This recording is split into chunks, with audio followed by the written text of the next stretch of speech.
कहीं ना कहीं फायदा हो। और मैं सबको बहुत बहुत धन्यवाद देना चाहूंगा क्योंकि आज 600वां दिन है। 600वां दिन का मतलब एक एक बहुत बड़ा माइलस्टोन होता है। 600 दिन एक कार्यक्रम को निरंतर करना बहुत बड़ी बात होती है। मैं हरदम ये बात बोलता हूँ कि कोई काम शुरू करना आसान होता है, उसको लगातार चलाना मुश्किल होता है। और ये एक योग के साथ भी यही है कि कुछ लोग योग शुरू करते हैं पर उसको निरंतर नहीं चला पाते हैं। तो ये कार्यक्रम को चलाने के लिए मैं सबका बहुत बहुत आभारी हूँ, धन्यवाद देना चाहूंगा। सबने बड़ी निष्ठा के साथ, बड़े लगन के साथ इस काम को आगे बढ़ाया है। आज का जो योगाहार है वो हमने मृदा पोषण एवं मृदा के पोषण और उसकी जो परीक्षण के और उसके पोषण को समर्पित किया है। क्योंकि मृदा एक बहुत महत्वपूर्ण एस्पेक्ट है हमारे लाइफ में। और मैं इस जर्नी जो हमारी रही है, 600वां दिन जो योगाहार का रहा है, इसके बारे में मैं थोड़ा सा बताना चाहूंगा कि ये जैसे मुनीलाल जी ने बताया कि ये 2 मई 2021 से ये कार्यक्रम को शुरू करने की अनुमति ली गई थी।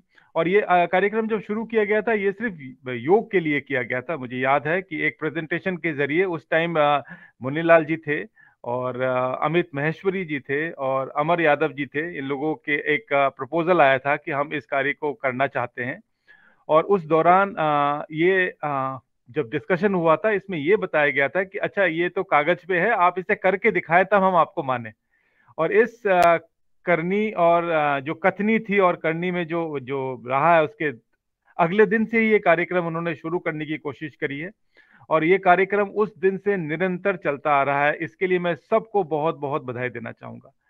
इस कार्यक्रम में पवन सर जो कि इस कार्यक्रम में जो ये हमारे प्रोग्राम है इसके चीफ जनरल मैनेजर हैं, पर उनका जो योगदान रहा है, उन्होंने इस जो प्रपोजल आया था मध्य प्रदेश की टीम से, उनको उन्होंने तुरंत मतलब ओके किया है और उन्होंने बताया है कि इस कार्यक्रम को हम लोग ट्राई कर सकते हैं। और जब ये ट्राई हुआ है और मैं मध्य प्रदेश टीम का बहुत बहुत आभारी हूँ कि उन्होंने उसी वक्त अगले दिन से ये कार्यक्रम को एक रूपरेखा दी है। और धीरे धीरे धीरे धीरे धीरे करते करते आज हम ऐसे जगह पे पहुंचे हैं जहां पे 600वां दिन हम मना रहे हैं।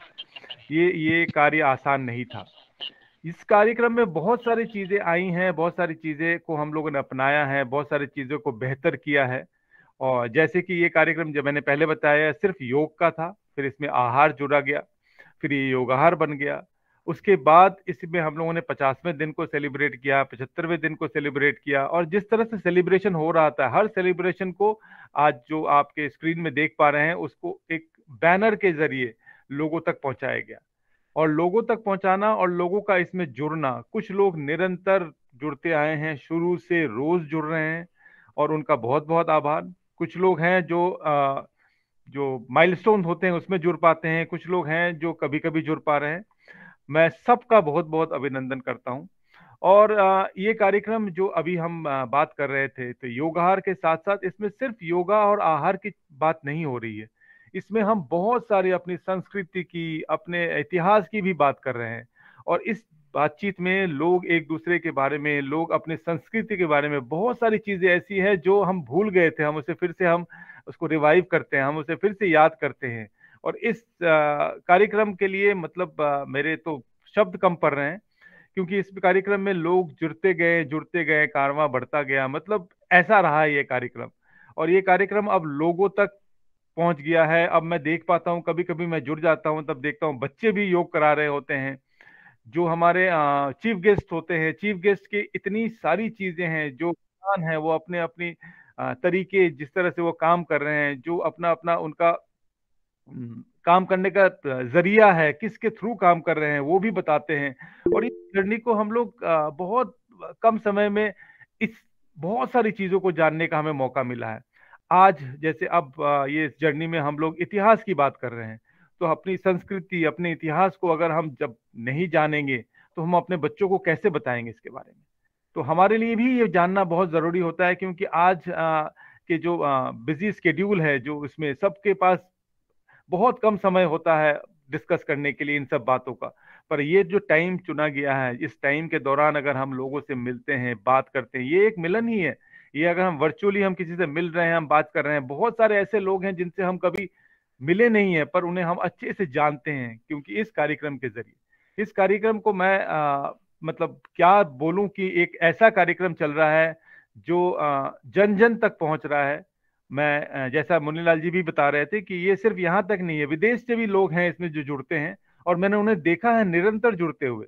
वो वहाँ का स्केड्यूल, यहाँ का टाइमिंग में बहुत फर्क है, फिर भी वो कोशिश करते हैं कि इसमें जुड़े, ताकि हमारे टाइम के दौरान ही वहाँ उपलब्ध हो। इन सब चीजों को एक छोटे से सत्र में समेटना आसान नहीं है, पर ये जर्नी जो रही है, इस जर्नी के लिए मैं सबको बहुत बहुत बधाई देता हूँ। ये कार्यक्रम चलता रहे, निरंतर चलता रहे, और मैं उम्मीद करूंगा कि ये 600वां दिन है, हम ये 6000 दिन तक लेके चले, क्योंकि ये कार्यक्रम सबके लिए बहुत बहुत लाभप्रद है। आप सबका बहुत बहुत धन्यवाद। मैं आज बहुत बहुत प्रसन्नित हूँ कि आपने मुझे आज ये मौका दिया, आज इस योगाहार 600वें दिन में बोलने का। बहुत बहुत धन्यवाद। अब मैं इसी सत्र में, जब हमारा जो प्रोग्राम है, उस प्रोग्राम के तहत अभी जो हमारी जो महत्वता है सॉइल टेस्टिंग की, उसके लिए मैं डॉक्टर आर के शुक्ला जी को आमंत्रण करूंगा। आर के शुक्ला जी आए और जो इम्पोर्टेंस ऑफ सॉइल टेस्टिंग के बारे में बताएं। उसके बाद अभिराज जी हमारे साथ जुड़ेंगे, जुड़े हुए हैं। वो सॉइल सर्वे कलेक्शन और प्रिपरेशन, सॉइल सर्वे कैसे होता है, उसको कैसे लिया जाता है, मिट्टी उठाई जाती है, और उसको तैयार कैसे किया जाता है, उसके बारे में अभिराज जी बताएंगे। तो मैं अभी डॉक्टर शुक्ला को आमंत्रण देना चाहूंगा। सबको बहुत बहुत धन्यवाद। डॉक्टर शुक्ला। नमस्कार जी। मैं डॉक्टर शुक्ला, राम कुमार शुक्ला बोल रहा हूँ। अभी जैसे इसका एक प्रश्न था कि मृदा परीक्षण क्यों करें, इससे फायदे क्या हैं। आप लोगों को जहां तक पता है, सब लोगों को पता है, कोई भी काम अगर आप स्टार्ट करते हैं तो वहां परीक्षण जो है बहुत जरूरी होती है। आप बिजनेस करते हैं, उसके लिए कितना पैसा लगेगा, कौन सा बिजनेस करें। आप अगर अपने बच्चे को पढ़ाते हैं तो कौन सी पढ़ाई उसकी करवाएं। इसी तरीके से किसान का एक बहुत महत्वपूर्ण अंग है मृदा। अगर मृदा के बारे में आप अच्छी तरीके से जानते हैं तो उसमें कौन सी खेती करनी है, कब उसमें फर्टिलाइजर देना है, कब सिंचाई करना है, और कब उसका कटाई करना है, इस सब के बारे में आपको जानकारी हो जाती है। इस तरीके से मृदा परीक्षण तीन तरीके से किया जा सकता है। एक तो भौतिक रूप से, एक रासायनिक रूप से, और उसको एक बायोलॉजिकल रूप में। ये तीनों परीक्षण किसान स्वतः ही कर लेता है। एक तो आप खेत देखते हैं तो उसका आकार, मिट्टी का आकार क्या है, प्रकार क्या है, रंग रूप क्या है, इसके आधार पर आप फसल का चुनाव कर सकते हैं। दूसरा एक प्रयोग होता है कि जिसको हम केमिकल के रूप में कहते हैं कि नाइट्रोजन, फास्फोरस, पोटास, ये मुख्य पोषक तत्व हैं। इसके अतिरिक्त जो 16 से 17 पोषक तत्व हैं, उसके बारे में भी आपको जानकारी होनी चाहिए। ये जानकारी मृदा परीक्षण से ही आपको प्राप्त हो जाती है। इसमें बहुत से लैब हैं, वो करते हैं, आप स्वतः अपने घर पर कर सकते हैं। तो इस तरीके से अगर आपने पता कर लिया कि हमारे खेत में पौधे की बढ़वार के लिए जो तत्व चाहिए नाइट्रोजन वो कितना है, जड़ों के विस्तार के लिए जो तत्व चाहिए वो कितना है, और पौधे की सुरक्षा के लिए चाहिए वो कितना है, तो आप अपनी फसल का चुनाव कर सकते हैं। सबसे पहले इसके साथ ही तीसरा होता है बायोलॉजिकल। कोई भी जीव जहां भी सर्वाइवल होता है वो सजीव कहलाता है। अगर मिट्टी में सूक्ष्म जीवों की संख्या अच्छी है तो वो सर्वाइवल होगा, वो सजीव मृदा होगा, अदरवाइज वो मृत मृदा के समान है। इनकी संख्या जमीन के अंदर 10 लाख से 1 करोड़ होती है 1 ग्राम में। तो वहां पे देखिए कि आपके भौतिक संरचना भी अच्छी होनी चाहिए, आपके खेत में जो नाइट्रोजन, फास्फोरस, पोटास है वो भी अच्छी होनी चाहिए, और बायोलॉजिकल भी अच्छा होना चाहिए। इससे फायदे क्या होते हैं, जब आप मृदा परीक्षण कर लेते हैं तो हर फसल की एक आवश्यकता होती है, खुराक होती है। उसका आकलन आप कर सकते हैं कि हमारे खेत में नाइट्रोजन, फास्फोरस, पोटास की मात्रा ज्यादा है, कम है। अगर आपके पास उपलब्धता है, उसी अनुसार फसल का चुनाव करेंगे। तो फसल के चुनाव के लिए मृदा परीक्षण बहुत आवश्यक है। दूसरा, आपके पास उसकी उपलब्धता होनी चाहिए। जो भी पोषक तत्व की कमी है वो आपके पास उपलब्ध होना चाहिए। आपके पास बाजार है कि नहीं है, आप अपने खेत पर उसका उत्पादन करना चाहते हैं, तो इसके लिए आपको अपने खेत में उत्पादन करने के लिए या फर्टिलाइजर को बनाने के लिए समुचित समय मिल जाता है। खेत में अगर पोषक तत्व की कमी है तो उसकी भरपाई कहाँ से करेंगे? बाजार से करेंगे। तो बाजार से अगर करेंगे तो उसके खर्चे आएंगे। इसकी व्यवस्था भी आप बुआई के पहले ही समझ जाते हैं कि हमारे खेत में इतना नाइट्रोजन लगेगा, इतना फास्फोरस, इतना पोटास लगेगा, ये हमें बाजार से लाना है, इसके लिए हमें इतने पैसे की आवश्यकता है। तो आप इसको अपने फंड की व्यवस्था कर सकते हैं। पोषक तत्व की कमी से और ज्यादा होने से दोनों से पौधा कमजोर होता है और उसमें रोग कारक जीवों की संख्या बढ़ जाती है। तो इसलिए अगर आप सही रूप से संतुलित पोषक तत्वों का प्रबंधन कर लेते हैं तो आपके खेत में रोग रोग जो होगा वो कम लगेगा और पौधे की बढ़वार अच्छी होगी। संतुलित संतुलित पोषक तत्वों को देने से आपके बजट में कमी आएगी। जैसा देखा जाता है खेत में फास्फोरस और पोटास की मात्रा पड़ी होती है, लेकिन किसान अपने मन से डायरेक्ट जाता है और खरीदता है, खेत में डाल देता है। अधिकता होने पे पौधे की बढ़वार कम हो जाती है या ठीक से बढ़वार नहीं होती है, तो वो कहता है कि हम तो सब कुछ डाले लेकिन हमारा खेत अच्छा नहीं चल रहा। तो इसके बारे में भी आपको जानकारी हो जाती है। जब आप मृदा परीक्षण करते हैं तो दो तरीके से पोषक तत्व उपलब्ध होते हैं। एक तो खेत में उपलब्ध होता है जो पौधे ग्रहण नहीं कर सकते।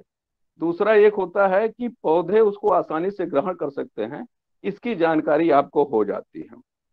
मृदा प्रबंधन करने से आपको पूरे बजट, कितना हमारा उत्पादन होगा, हम इसको कहाँ बेचेंगे और कितना इसका जो है मूल्य हमें प्राप्त होगा, इसका आकलन कर सकते हैं। आप अपने बैंक से या किसी से पैसा लेकर भी काम कर सकते हैं। पोषक तत्व प्रबंधन से आपके जो कौन सी फसल का चुनाव करना है, जैसे आपकी बलुई मिट्टी है, अब आपको पता चल गया इसमें नाइट्रोजन की कमी है और जड़ों का विकास तो अच्छा हो रहा है लेकिन पौधे पानी नहीं ग्रहण करता है, तो इसमें जो है जमीन के अंदर होने वाले मूंगफली, शकरकंद का प्रयोग करेंगे, उगाएंगे। अगर आपका खेत दोमट मिट्टी है, अच्छी है, नाइट्रोजन फास्फोरस पोटास परसेंटेज अच्छा है, तो गेहूं धान की खेती आप कर सकते हैं। अगर आप में बहुत अच्छी नहीं है तो दलहनीय फसलों का प्रयोग कर सकते हैं। इस तरीके से आपके खेत में पीएच की मात्रा ज्यादा है तो अम्लीय वाली फसल का चुनाव करेंगे। अगर खेत में पीएच ज्यादा कम है तो ऐसी फसल का चुनाव करेंगे जो कम पीएच पर काम करती है। तो इस तरीके से आप जब भी परीक्षण कर लेते हैं तो आपके खेत में पता चल जाता है कि हमें किस किस चीज का प्रयोग करना है, कब करना है, कैसे करना है, ये पूरा आपको ज्ञान हो जाता है, तो आपकी फसल अच्छी तरीके से खेत में होती है। तो इस तरीके से आपको मृदा परीक्षण के फायदे हम आपको बताए हैं। बहुत बहुत धन्यवाद दोबारा डॉक्टर शुक्ला जी, आपका बहुत बहुत आभार। ये आपने जो जानकारी दी हैं ये बहुत लाभप्रद है, सबके लिए है। हम लोग कोशिश ये करेंगे कि आपके लिए एक ऐसा सत्र रखें जिसमें बहुत सारे डिस्कशन हम कर पाएं, हम किसानों की बात को सुन पाए और समझ पाए। बहुत बहुत धन्यवाद डॉक्टर शुक्ला जी। अब मैं अभिराज जी को आमंत्रण देना चाहूँगा। अभिराज जी आएँ और मिट्टी की जो प्रक्रिया है, मिट्टी कैसे ली जाती है, मिट्टी का तरीका क्या होना चाहिए, उसकी प्रिपरेशन क्या होनी चाहिए, कैसे होती है, उसके बाद अभिराज जी बताएंगे। उसके बाद जो हम लोग धरती के डॉक्टर से जो यहाँ पे एग्रीकल्चर रिसर्च कैंपस में जो हम कार्य कर रहे हैं उसके बारे में नीमा जी बताएंगी। तो नीमा जी अपनी तैयारी रखें और अभिराज जी। यस सर, धन्यवाद सर। मैं अभिराज सिंह काम्बोज, सभी को मेरा प्रणाम।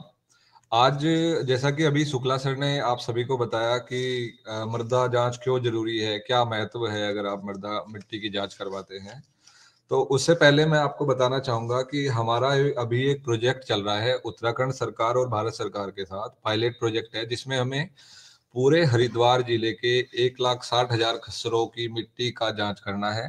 तो इसके परिप्रेक्ष्य में मैं आपको बताऊंगा कि हमने जो 3 टीम तैयार करी है, कि जो सबसे पहली टीम है वो सर्वे टीम है, जो सेकंड टीम है वो सैंपलिंग टीम है, और जो थर्ड टीम है वो हमारी टेस्टिंग टीम है।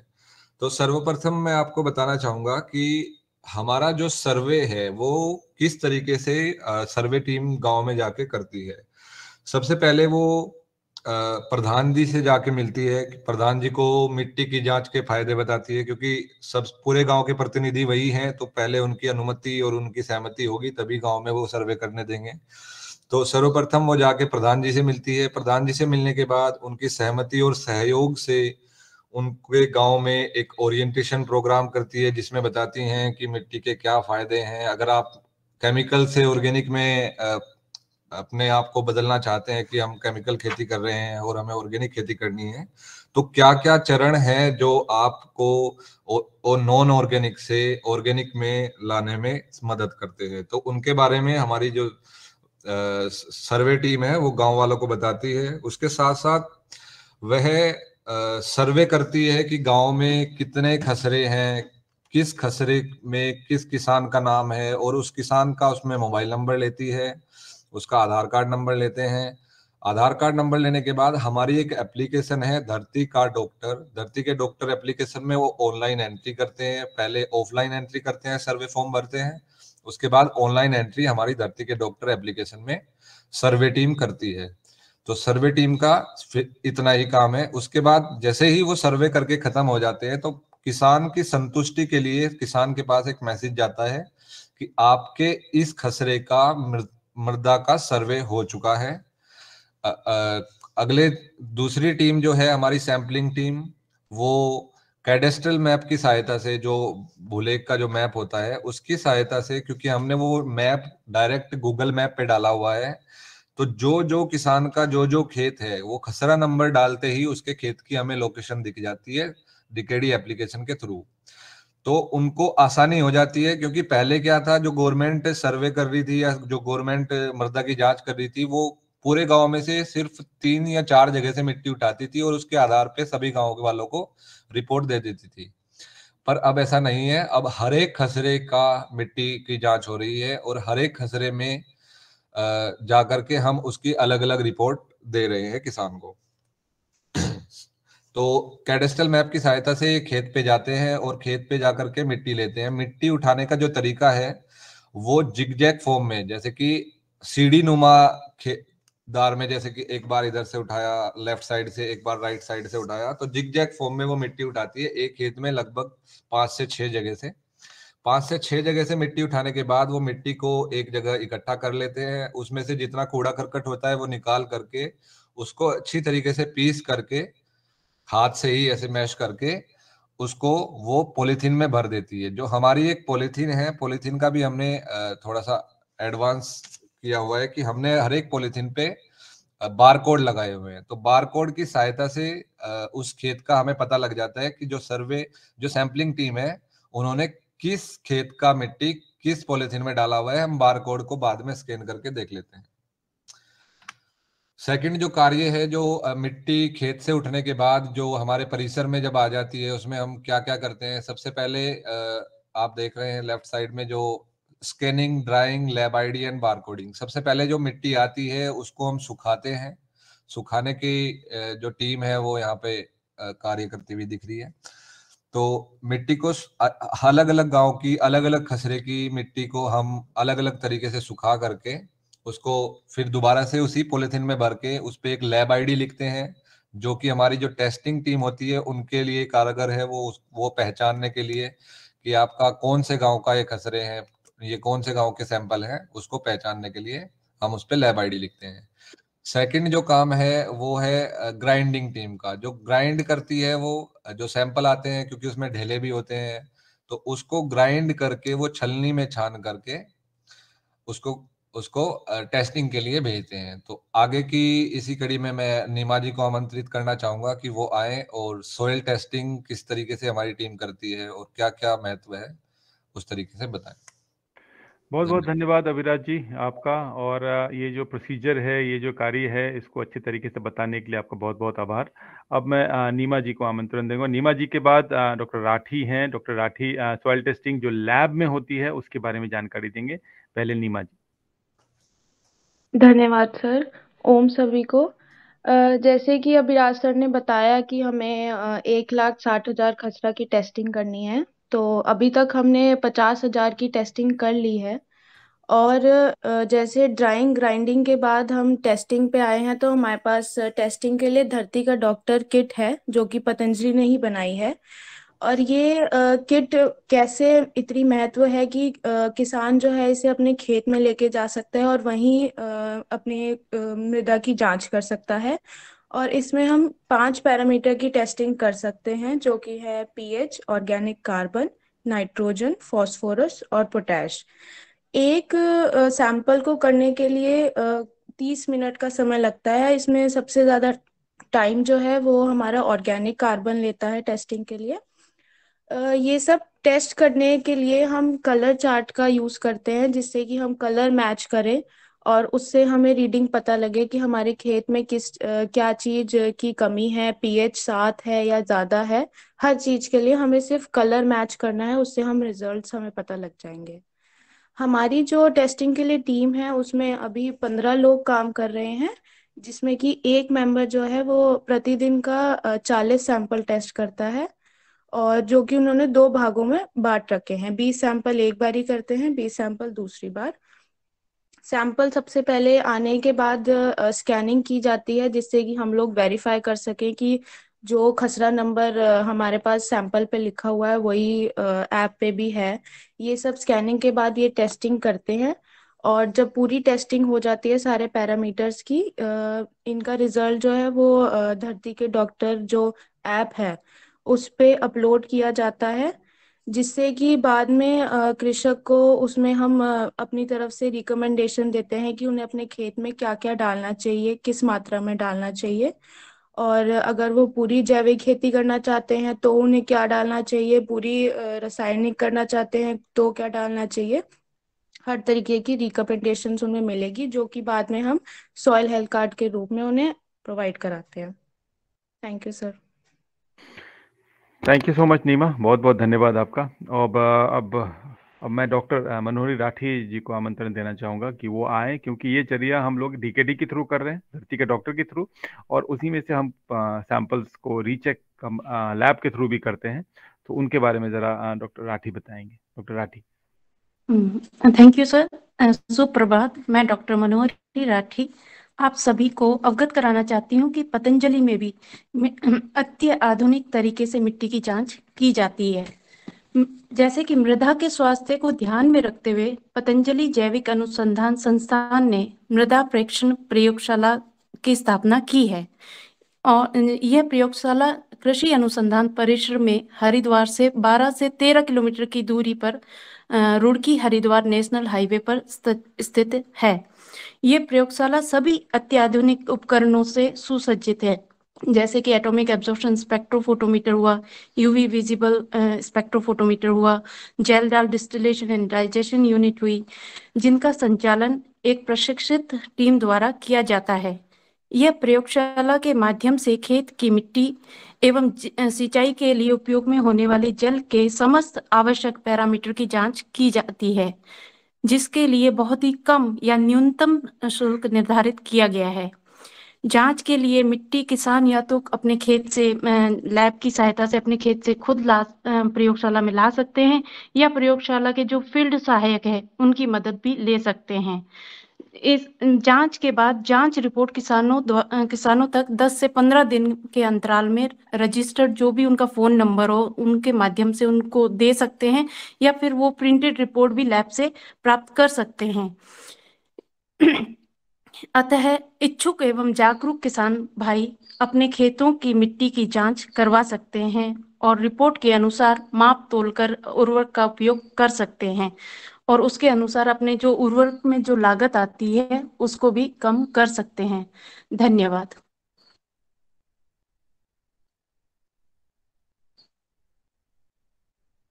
बहुत बहुत धन्यवाद डॉक्टर राठी। ये एक मैं आपको बताना चाहूँगा, ये जो हमारा लैब बना है ये एक बहुत ही अत्याधुनिक लैब है। तो अगर अगर किसी को भी इधर आने का मौका मिले तो कृपया आएं, इसे देखें और आप समझें इसको कि टेस्टिंग कैसे की जाती है। तो ये आप सबका बहुत बहुत स्वागत है इस लैब में। जब भी आप इधर आएँ तो आप यहाँ आएँ और इसमें देखने का कष्ट करें। अब मैं ये बताना चाहूँगा कि हमारा एक कार्यक्रम हुआ था नेपाल में, अभी हमारी पहली ट्रेनिंग प्रोग्राम थी जो इंटरनेशनल था, जिसमें हमारे कुछ टीम मेंबर्स यहाँ से गए थे नेपाल और उनको ट्रेनिंग दिया था। वहाँ पे भी मिट्टी की जांच के लिए वो धरती के डॉक्टर का किट लेके गए थे और उन्होंने किया था वहाँ पे वो जांच वगैरह। और वहाँ के एक्सपीरियंस को शेयर करने के लिए मैं मिस अपूर्वा को, जो कि एक टीम मेंबर थी जो वहाँ गई थी इस ट्रेनिंग के लिए, मैं उनको आमंत्रण देना चाहूँगा कि वो आए और वो वहाँ के एक्सपीरियंस को शेयर करें। अपूर्वा। ओम सभी को। जैसा कि सबको पता है कि कुछ दिन पहले हमारी ट्रेनिंग, पहली अंतर्राष्ट्रीय प्रशिक्षण नेपाल में कराया गया था, जो कि प्राकृतिक एवं जैविक खेती पर आधारित था।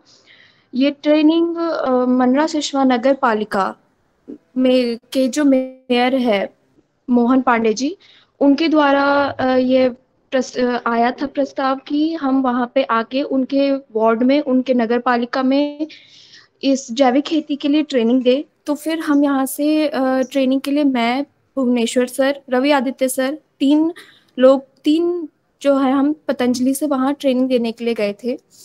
तो जैविक खेती का सबसे पहला चरण यही होता है कि हम अपनी जो खेती है उसको, उसकी जांच करवाएं।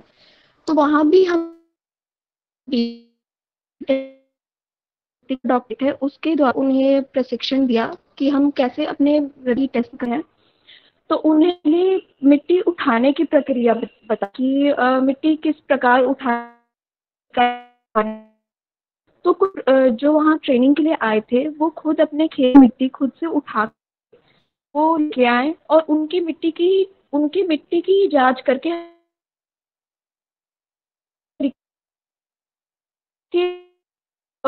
ये वो सारे जो प्रशिक्षण वो साथ उत्सुक थे और सबको बहुत अच्छा लगा, क्योंकि ऐसा कुछ भी उनके वहाँ पे अभी तक उन्होंने किसी चीज़ का ऐसा प्रशिक्षण लिया नहीं था।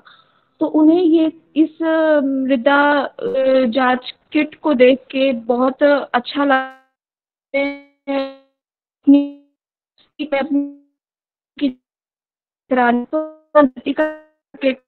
पालिका में तो जांच करानी है कि तो वहाँ पे जांच करा सकते हैं। और उनको अगर किसी चीज़ की भी ज़रूरत होती है, किसी टेक्निकल सपोर्ट की ज़रूरत होती है, तो हमने एक व्हाट्सएप ग्रुप बना रखा है, उसमें वो अपने ज़रूरतें बताते हैं। हमें जहाँ तक हमें होता है हम उनकी मदद भी करते हैं। और वहाँ की ट्रेनिंग बहुत अच्छी हुई थी और वो चाहते हैं कि आगे और भी ट्रेनिंग कराएं।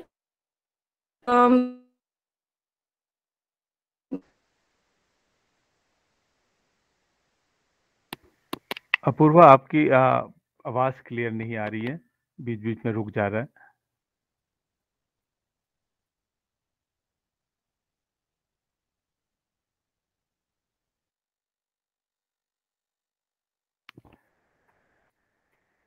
मैं थोड़ी सी इस सत्र में थोड़ी सी जानकारी दे दूं। ये जो कार्यक्रम था ये नेपाल में था और वहाँ पे भी जब मिट्टी की जांच के बारे में बताया गया, जो तरीका दिखाया गया, वो लोग बहुत मतलब इस पे लाभान्वित हुए हैं। और अपने किसान जो जो आए थे ट्रेनिंग में, वो अपने अपने गांव से, अपने अपने खेत से मिट्टी लेकर आए थे ताकि उन्हें अपनी मिट्टी की जांच हो जाए। और मिट्टी की जांच के बाद जब उन्हें हमारी टीम जो वहाँ गई थी, जिन्होंने उन्हें बताया कि आपके खेत में इस पोषण की कमी है और इसमें हम कैसे इसको वृद्धि कर सकते हैं, तो वो बहुत बहुत खुश हुए और वो इस कार्यक्रम को आगे और भी ट्रेनिंग को और भी करवाना चाहते हैं। तो ये हमारे लिए एक बहुत अच्छी बात है कि हम लोग जो काम यहाँ कर रहे हैं, हम लोग बाहर भी लोगों तक ये बात पहुँचा रहे हैं और वहाँ के लोग भी इस योगाहार कार्यक्रम में जुड़ते हैं। जब ये कार्यक्रम वहाँ हुआ था, उन्होंने वहाँ से भी साथ में मिलकर योग किया है हमारे साथ। तो कुछ लोग ऐसे हैं जो वहाँ से हमारे साथ निरंतर जुड़ते रहते हैं। मैं उन सब का बहुत बहुत आभारी हूँ, बहुत बहुत धन्यवाद देना चाहूँगा। आपका बहुत बहुत धन्यवाद अपूर्वा। अब जब ये सॉइल टेस्टिंग हो गई है, हमने टेस्ट कर लिया है, हमने मिट्टी की जांच कर ली है, मिट्टी ले ली है, और इस प्रक्रिया में जो अंतिम चरण होता है वो होता है मृदा जो कार्ड होता है, सॉइल हेल्थ कार्ड होता है, उसको डिस्ट्रीब्यूट करना। उसके डिस्ट्रीब्यूशन का एक प्रक्रिया होता है। उस प्रक्रिया के बारे में हम दीपक जी को आमंत्रण देना चाहेंगे। पर उससे पहले मैं ये बताना चाहूँगा कि अगर हमने सब कुछ कर लिया और हमने टेस्ट का रिपोर्ट नहीं दिया, तो वो सारे टेस्ट का कोई वैल्यू नहीं रहता है। अगर हम किसान को टेस्ट के बाद ये नहीं बता पाते हैं कि आपके मिट्टी में इस चीज़ की कमी है और आप इस चीज़ के कोई ऐसा चीज़ डालें जिससे आपके मिट्टी के पोषण में वृद्धि होगी, अगर वो काम ही नहीं हो पाता है तो हमारे लिए लगता है कि हम पूरा काम खत्म नहीं किया। तो मिट्टी का जो रिपोर्ट है वो भी हम इस प्रोग्राम के तहत जो हम मिट्टी का रिपोर्ट लोगों तक पहुंचाते हैं, उसकी प्रक्रिया को दीपक जी को मैं आमंत्रण देना चाहूंगा। दीपक जी आएं और इसके बारे में बताएं। Deepak ji. Thank you sir. सभी को ओम। मैं दीपक कुमार वशिष्ठ। जो अभी जैसे कि अभी हमारे सहयोगी अभिराज सिंह काम्बोज और नीमा जी ने बताया कि पहले सर्वे किया जाता है, सर्वे के बाद सैंपलिंग की जाती है, उसके बाद टेस्टिंग होती है। टेस्टिंग के बाद जब सभी इसमें 5 पैरामीटर में जब हमारा जब टेस्टिंग होने के बाद इसका रिजल्ट मिलता है तो उस रिजल्ट को हम मृदा स्वास्थ्य कार्ड में अंकित करते हैं। मृदा स्वास्थ्य कार्ड में उस फार्मर का नाम होता है, नाम के साथ उनके पिताजी का नाम, मोबाइल नंबर, साथ में खसरा का नंबर है और कितने जो उनका खसरा है वो उसका क्षेत्रफल कितना है उसकी जानकारी के बाद साथ साथ इसमें जो 5 पैरामीटर की हमारी टेस्टिंग की जाती है, जिसमें nitrogen, phosphorus, potash, organic carbon और पीएच होता है, उसका क्या रिजल्ट आया है, उसकी जो पोषक तत्वों की उसमें कमी है या उसमें अधिकता है, वो इस सोयल हेल्थ कार्ड में अंकित की जाती है। साथ में इसी के साथ साथ इसमें 5 तरह की रिकमेंडेशन दी जाती है। 5 तरह में रिकमेंडेशन ये दी जाती है कि जो किसान भाई हमारे पूर्ण रूप से 100% इसमें जैविक खेती कर रहे हैं तो उसके लिए उनको उसमें कौन कौन सी खाद का इस्तेमाल करना है और कितनी मात्रा में करना है। और इसी के साथ साथ दूसरी रिकमेंडेशन दी जाती है कि अगर वो 100% रासायनिक खेती कर रहे हैं तो उसके लिए उन्हें जो रासायनिक खाद जो उसमें डालनी है वो कितनी मात्रा में और किस फसल के लिए डालनी होती है। इसमें तीसरा आता है कि जो 50% इसमें जैविक खेती कर रहे हैं और 50% उसमें रासायनिक खेती कर रहे हैं तो उसके अनुसार उसकी रिकमेंडेशन इसमें दी जाती है। साथ ही इसमें जो 75% जैविक खेती करते हैं और 25% रासायनिक खेती करते हैं, और साथ साथ जो 75% रासायनिक खेती कर रहे हैं और 25% जैविक खेती कर रहे हैं, तो इन सभी की रिकमेंडेशन इसमें दी जाती है। मृदा स्वास्थ्य कार्ड वितरण करने से पहले हमें जो है कृषि विभाग को सूचित किया जाता है कि हम इस ब्लॉक के इस गांव में इस दिनांक में और स्थान के साथ उसमें दिया जाता है कि हम इस मृदा स्वास्थ्य कार्ड को हम यहाँ पर वितरण किया जाता है, और उन्हें साथ साथ उन्हें आमंत्रित भी किया जाता है कि आप सभी भी इस प्रोग्राम में शामिल हों। साथ साथ वहाँ उस ब्लॉक, जिस ब्लॉक में वो गांव है, उस ब्लॉक के जो बीडीओ साहब हैं, एडीओ साहब हैं, उनको भी उसमें आमंत्रित किया जाता है। साथ साथ इसमें प्रधान जी, जो ग्राम के प्रधान जी हैं और वहाँ के जो जनप्रतिनिधि हैं, उनको भी यह सूचना दी जाती है और उनके माध्यम से ही इस कार्यक्रम को पूरा किया जाता है, जिसमें कि प्रधान जी के माध्यम से उस गांव में अनाउंसमेंट किया जाता है और कॉल के माध्यम से उन सभी किसान भाइयों को सूचित किया जाता है कि इस दिनांक में इस स्थान पर यह मृदा स्वास्थ्य कार्ड वितरित किए जाएंगे। तो सभी वहाँ पर किसान भाई जब इकट्ठा हो जाते हैं तो वहाँ पर जो कृषि विभाग के अधिकारीगण हैं, ब्लॉक के जो अधिकारीगण हैं, साथ साथ हमारी पतंजलि के टीम और अधिकारीगण होंगे, ग्राम प्रधान और जनप्रतिनिधि होंगे, उनके माध्यम से इस कार्यक्रम को किया जाता है, जिसमें कि ग्राम प्रधान जी के माध्यम से इसमें विलेज की रिपोर्ट है और वहाँ का एक, उस गांव का एक प्रतीकात्मक एक मैप होता है जिसमें सभी पोषक तत्वों की जानकारी के बारे में बताया जाता है। इस चीज़ को बताने के बाद ये मृदा स्वास्थ्य कार्ड वितरण किया जाता है, जिसमें अभी हम इसमें नेक्स्ट जो बैनर है, इस गांव का प्रतीकात्मक नक्शा है, वो हम इसमें बैनर में अभी आपको प्रदर्शित करेंगे। Abhiraj next slide please. ये आप देख सकते हैं इसमें जो प्रतीकात्मक नक्शा है, इसमें गांव जो हमारे न्यूट्रिएंट्स की क्या स्थिति है, ये पूरे गांव का एक एवरेज नक्शा निकल करके आता है, जिसमें nitrogen, phosphorus, potash, organic carbon और पीएच है। जिसमें आप बाईं ओर देख सकते हैं कि इसमें जो कलर चार्ट दिया गया है वो नाइट्रोजन, फास्फोरस, पोटाश और ऑर्गेनिक कार्बन के लिए दिया गया है। जहाँ पर आप देख सकते हैं कि गहरा लाल रंग या हल्का लाल रंग है, ये इसमें नाइट्रोजन, फास्फोरस इनकी स्थिति को कि इसमें कम है, इसकी स्थिति को प्रदर्शित करता है। साथ साथ जहाँ पर हल्का पीला या गहरा पीला है, वहाँ पर उन पोषक तत्वों की अधिकता को प्रदर्शित करता है।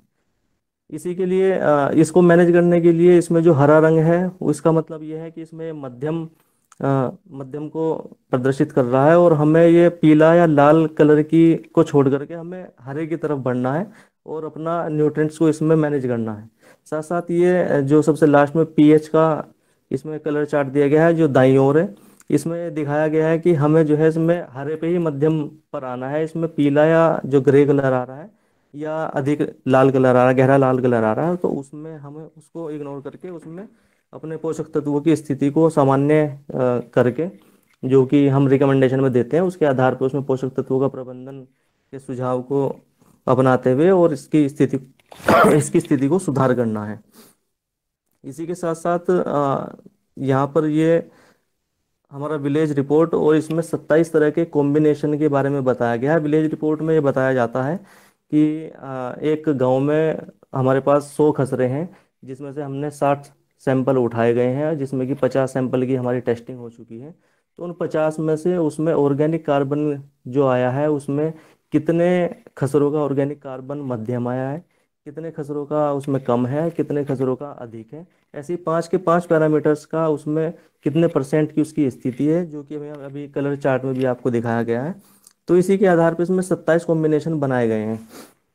27 कॉम्बिनेशन में जैसे हमारा ऑर्गेनिक कार्बन, फास्फोरस और पोटास आता है, अगर तीनों ही हमारे उसमें लो आ जाते हैं, तो इस स्थिति में जो है उर्वरकों की जो मात्रा है वो 25% अधिक प्रयोग की जाती है। साथ साथ इसमें 6 से 8 टन गोबर का इस्तेमाल किया जाता है। वर्मी कंपोस्ट या कंपोस्ट भी हम इसमें प्रति एकड़ डाल सकते हैं। इसी के साथ साथ हम दलहनी आधारित फसलों का जो फसल चक्र है उसको भी हमें अपनाना चाहिए। उसी उसी के अनुसार अगर आगे इसमें हमारा ऑर्गेनिक कार्बन और फास्फोरस लो आ जाता है और हमारा पोटास मीडियम आता है, तो उसमें जो है नाइट्रोजन और फास्फोरस की जो 25% मात्रा को अधिक प्रयोग किया जाता है। साथ साथ इसमें गोबर की खाद और दलहनी फसलों का जो फसल चक्र है उसको भी अपनाया जाता है। इसी क्रम में अगर आगे हमारा सभी अगर मीडियम आ जाता है, कि हमारा ऑर्गेनिक कार्बन और फास्फोरस और पोटास अगर मीडियम आ जाता है, तो उसमें जो है दलहनी फसलों का फसल चक्र का तो पालन करना है, साथ साथ इसमें नाइट्रोजन और फास्फोरस की जो 25% तक इसको कम कर सकते हैं, क्योंकि हमारा सभी इसमें मध्यम है, इसमें ना तो अधिकता है ना ही कमी है। इसी के साथ साथ अगर हमारा इस तीनों की श्रेणी हमारी अगर हाई आ जाती है, तो उसमें 25% तक हम उसमें इसकी खाद की मात्रा को 25% तक कम करके अपने खेतों में प्रयोग कर सकते हैं। तो इसी के साथ साथ मैं सभी अपने किसान भाइयों से यही आग्रह करूंगा कि अपनी मिट्टी की जांच जरूर कराएं, और मिट्टी की जांच कराने के साथ साथ उसी के अनुसार अपने खेत में फसलों को अच्छा उत्पादन प्राप्त करने के लिए उसमें जो हमें रिकमेंडेशन दी जाती है उसके आधार पर ही अपने खेत में प्रयोग करें। इसी के साथ धन्यवाद। बहुत बहुत धन्यवाद दीपक जी, आपने बड़ी सरलता के साथ इस चीज़ों को बताया।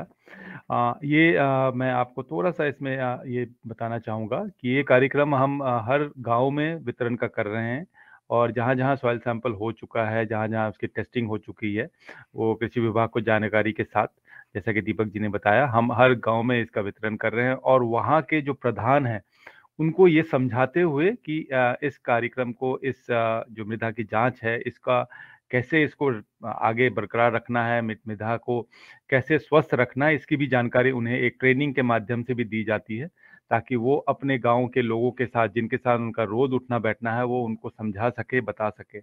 हमारी तरफ से टेक्निकल गाइडेंस उनको उपलब्ध कराई जाती है। वो कभी भी उनको ज़रूरत होती है, हम अपना फ़ोन नंबर तक वहाँ दे के आते हैं। हमारा एक हेल्पलाइन भी है, जिसके ज़रिए वो उस पर कॉल करके भी अपनी जानकारी ले सकते हैं। तो ये था आज का जो कार्यक्रम था, जिसमें हम लोगों ने मृदा परीक्षण एवं मृदा के पोषण को समर्पित किया था।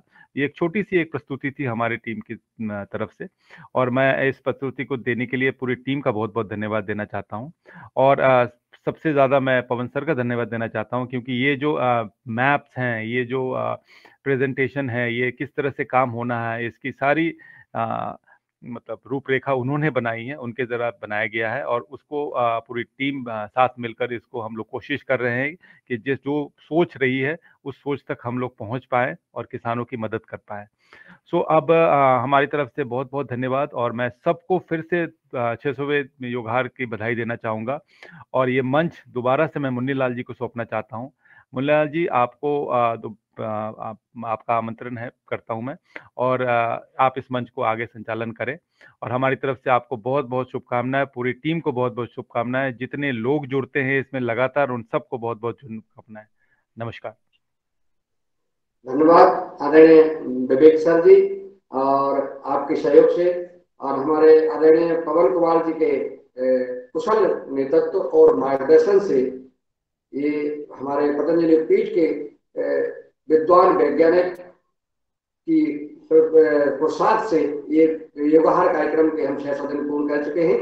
और ये आगे जैसा आप सबने कहा, आप सबके सहयोग से, सहभागिता से ये 6000 दिन भी पूर्ण हो, ऐसी मनोकामना के साथ।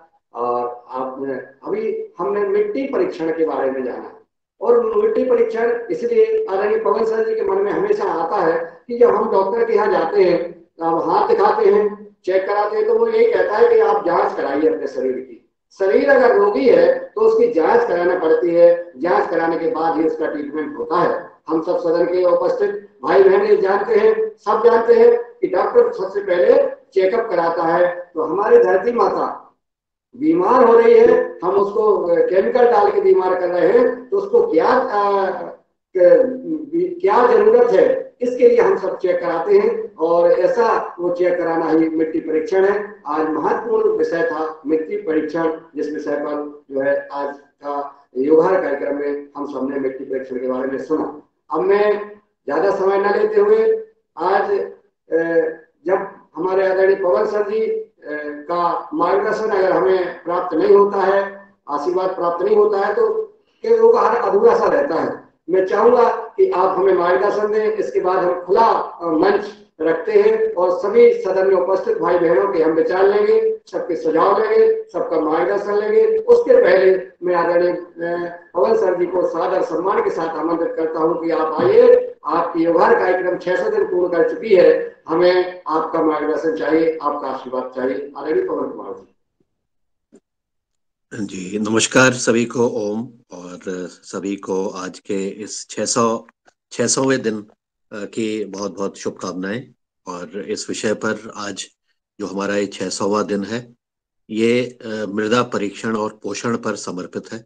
इस पर आज हमने बातचीत की, लेकिन मुझे लगा कि एक हमारे से एक त्रुटि हो गई, क्योंकि हमारा ये जो बैनर बना और जो हमने आज समर्पित किया, यह इसमें हम एक चीज आज इत्तेफाक की बात कह देंगे। तो आज इत्तेफाक यह है कि आज किसान दिवस भी है। आज किसान दिवस की भी आप सभी को बहुत बहुत शुभकामनाएं, क्योंकि हम जो ये कार्य कर रहे हैं ये सब किसानों के लिए कर रहे हैं। किसानों भी इसमें जुड़ते हैं, उनकी सहभागिता होती है। तो हमें अपने बैनर पर शायद किसान दिवस की भी शुभकामनाएं भी लिखनी थी, लेकिन कोई बात नहीं, अब देर होते ही याद आ गया। आज सवेरे मैसेज भी आए। तो आपको पुनः बहुत बहुत सभी को, किसान भाइयों को शुभकामनाएं। और किसान की जो आधार है वो खेती है, मिट्टी है। और आज हमने मिट्टी के ऊपर अपनी चर्चा को रखा है। आज की हमारी जो चर्चा रही है, हमने सारी प्रक्रिया को बताने का प्रयास किया है। यह प्रक्रिया को इस रूप में लेते हुए जो सॉइल हेल्थ कार्ड का कार्यक्रम है, इसमें थोड़ा सा हमने सुधार करने का प्रयास किया, जो कि गांव स्तर पर हम क्या कर सकते हैं, कैसे हम गांव के लोगों को इसमें और ज्यादा जागरूक करने के लिए प्रधान जी के माध्यम से, अन्य गणमान्य व्यक्तियों के माध्यम से, वार्ड मेंबर के माध्यम से, और गांव के जो जनप्रतिनिधि हैं, क्योंकि जब तक के गांव का विकास गांव का व्यक्ति ही उसमें आगे नहीं आएगा, तब तक के तो सरकार, लोग कहेंगे ये सरकार का काम है, लोग कहेंगे ये दूसरी संस्था का काम है, लोग कहेंगे ये पतंजलि का काम है, ये किसी और संस्था का काम है। लेकिन जब तक कि आपके अंदर से, स्वयं के अंदर से ये चेतना नहीं जागेगी कि यह हमारा काम है, और इसमें हम जो भी, चाहे सरकार हो चाहे कोई भी संस्था है, उसका हम सहयोग लेने की हम बात नहीं करेंगे, जब तक कि हमारा रवैया सहयोगात्मक नहीं रहेगा और एक दूसरे के प्रति सहयोग करने की भावना नहीं रहेगी, तब तक कि हमारा विकास भी टेढ़ा मेढ़ा ही जाएगा, ये सही रास्ते पर नहीं जा सकता है। तो हमने जैसे नर्मदापुरम, इसी योगाहार कार्यक्रम में हम नर्मदापुरम के हमारे किसान भाइयों ने के जो हमारा 525वां दिन मनाया था, तो उसमें भी हमने नर्मदापुरम में जो नर्मदापुरम डिक्लेरेशन पढ़ा सभी ने, वहाँ के किसानों ने, तो वहां पर भी किसी को कुछ लेने की बात नहीं कही गई है, बल्कि देने की बात कही गई है। और जो खेती किसानी है, उसमें धरती माता हमें बहुत कुछ देती है, तो हम देने वाले बने। हम लोगों को देने के लिए हमारे पास बहुत कुछ है। हम अगर उसकी तुलना करते हैं, क्योंकि हम प्रकृति के पास रहते हैं, हम किसान के रूप में जो उत्पादन करते हैं, उससे न केवल बाजार के लिए उत्पादन होता है, हमारे स्वयं के लिए उत्पादन होता है। हम उसमें से कुछ उत्पादन अपने दोस्तों को, मित्रों को, सगे संबंधियों को भी देते हैं। और साथ ही में वहां पर जो रहने वाले अनेकों जीवाणु, कीटाणु और जो अन्य हैं, उनके लिए भी पोषण मिलता है। हाँ, ये खेती से ही मिलता है, ये प्रकृति से मिलता है। तो हम देने का काम करने की तरफ और ज्यादा ध्यान दें। स्वयं बाकी चीजें स्वयं हमारे पास आएंगी, ऐसा मेरा मानना है। और ऐसा करते हुए हम एक दूसरे का अगर सहयोग करते हैं, और जैसे कि गांव के हमारा जो मृदा मैप बना हुआ है, यह एक सहयोग करने की भावना को भी लेकर के किया गया है कि हम जो प्रधान, अपने वार्ड मेंबर, अपने जनप्रतिनिधि और इच्छुक व्यक्तियों को साथ लेते हुए कम से कम अपने गांव की ये जो एक पैरामीटर है, जो मृदा है, उसका स्वास्थ्य को सही करने पर आवश्यक कदम उठाएं। ऐसा प्रोत्साहन उनको करना है। सहयोग देने के लिए कई सारे लोग आकर के सहयोग कर सकते हैं। थोड़ा सा समय लगेगा, थोड़ा सा प्लानिंग करनी पड़ेगी, लेकिन ऐसा जरूर होगा। तो ऐसा करते हुए केवल सॉइल हेल्थ कार्ड बांट करके ही काम शायद नहीं होगा कि हमने व्यक्ति को दे दिया और आशा की कि उसने उसके आधार पर वो स्वयं ही कर लेगा, क्योंकि ऐसा बहुत मुश्किल से होता है, क्योंकि लोग भूल जाते हैं, फिर उसको छोड़ देते हैं, फिर उसके बारे में याद नहीं रहता है, इसका महत्व तो ज्यादा समझ में नहीं आता। तो इसमें इस मृदा स्वास्थ्य के ऊपर हमें बार बार किसी को स्थानीय स्तर पर अपनी लीडरशिप, अपनी जो नेतृत्व करना है, गांव के स्तर पर नेतृत्व करना है, और विभागों को योजना, उनकी योजनाओं को, उनके डिमॉन्स्ट्रेशंस को, कई सारी ऐसी एजेंसीज जो काम करती हैं, करना चाहती हैं, उनको सबको साथ लेकर के अपने गांव का विकास, कम से कम मिट्टी का विकास तो जरूर करें। ऐसा हमारा आह्वान है सभी से कि जो इस पर विचार करें और इसको आगे करने का प्रयास करें। इसी प्रकार से अब जब कोरोना की आहट हमारे पूरे विश्व में बहुत तेजी से आ रही है और कई जगह पर स्थिति बेकाबू होती जा रही है, जैसा कि हमें मीडिया दिखा रहा है, तो हमें भी अब और ज्यादा सावधान रहने की जरूरत है। भारत सरकार की गाइडलाइंस आ गई है, मास्क को अनिवार्य कर दिया गया है भीड़ भाड़ वाली जगह पर, और लेकिन हमें साथ में उसके योग और प्राणायाम की अपनी जो कार्य है, उसकी उसकी जो ड्यूरेशन है, उसका जो समय है, उसको और बढ़ाने की जरूरत है। तो हमने पिछले कल भी हमने इस विषय पर बातचीत की थी, और सभी को आह्वान है कि अपने योग और प्राणायाम को जिंदगी का हिस्सा बनाते हुए, जो बना रहे हैं वो उसका समय थोड़ा और बढ़ा दें, जो नहीं बना पा रहे हैं वो बढ़ाना शुरू करें। और इस प्रकार से हम अपने आप को और अपने देश को सुरक्षित रख सकते हैं। इस सुरक्षा, जैसे पूर्व में भी, पिछले साल भी, उससे पहले साल भी हमने सुरक्षा चक्र अपनाया, हमने योग प्राणायाम किया, तो इतनी विशाल जनसंख्या होने के बाद भी तुलनात्मक रूप में अगर देखा जाए तो हम यहाँ पर लोग कम, उनका मोर्टेलिटी हुई, कम लोग मरे। तो इसी प्रकार से हम उसका भी आह्वान करते हैं। और पिछले कुछ दिनों से हम अपनी पुरातन संस्कृति, अपनी सभ्यता, अपना इतिहास, जिसको हम सनातन धर्म कहते हैं, उसके ऊपर बातचीत हो रही है, उसकी प्रामाणिकता के ऊपर भी चर्चा हो रही है। और जो प्रामाणिकता आधारित जो बातें हो सकती हैं, उस विषय पर हमारे कई साथी इस पर अपना अध्ययन करके इसके बारे में प्रस्तुतिकरण भी कर रहे हैं। और मुझे लगता है कि यह बहुत महत्वपूर्ण विषय है, क्योंकि जो इतिहास हमारे को नहीं बताया गया और जो गौरवशाली इतिहास था उसके बारे में जरा सी कम बताया गया या छुपाया गया, उसको हमें स्वयं अपनी सहायता करने की जरूरत है। इस पर भी हम अपना स्वयं अध्ययन करके इस विषय पर निरंतर बातचीत कर रहे हैं, और ये बातचीत हमारी आगे तक चलती रहेगी। और ऐसे विशेषज्ञों को हम अपने इस योगाहार कार्यक्रम को बुलाएंगे, जो कि इस विषय पर, इस प्रामाणिकता के आधार पर विषय पर बातचीत करें, और जो भी सदन के हमारे साथी हैं उनको उचित जानकारी देते हुए एक कॉमन अंडरस्टैंडिंग बनाएं, एक साझा समझ विकसित करने का हम प्रयास करें। तो आज इस डबल जो हमारी दिवस है, एक तो किसान दिवस है, दूसरा 600वां योगाहार दिवस है, इस विषय पर, इस अवसर पर।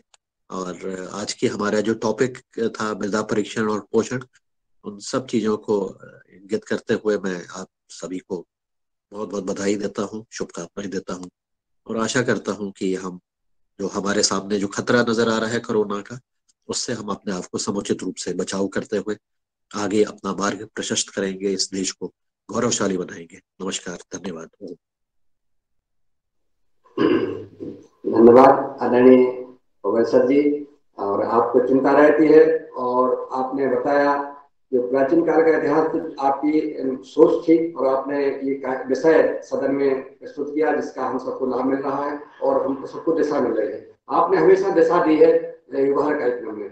आपने कोरोना काल के जैसी दस्तक का पता पड़ा, आपने कल चर्चा की कि हमको युवा कार्यक्रम का योग का और समय बढ़ाना है।